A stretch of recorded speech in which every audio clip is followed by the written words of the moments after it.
Back with the Accord again. I was having an issue earlier with a high idle speed. Um,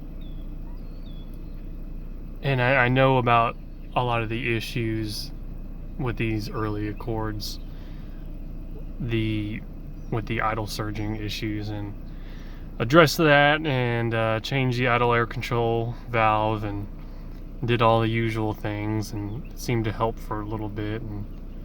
But I was also getting a weird issue where every time I would go to stop, it would basically, the car would choke itself out, and it would stall out almost at every stop I would come to.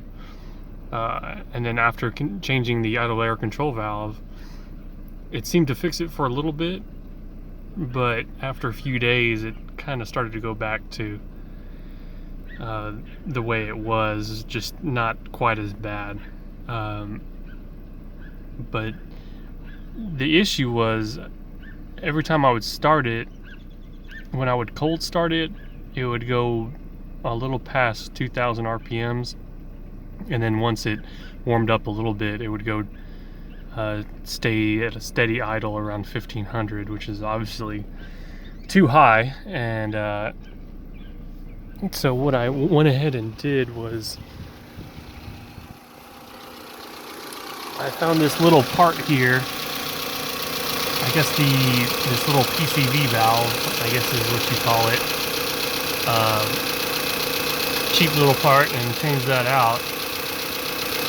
And now it's running back to normal. And I don't know if it had something to do with this, or the fact that I had a tear in this hose, which I just put some electrical tape around, thinking that maybe I had some sort of too much air going in.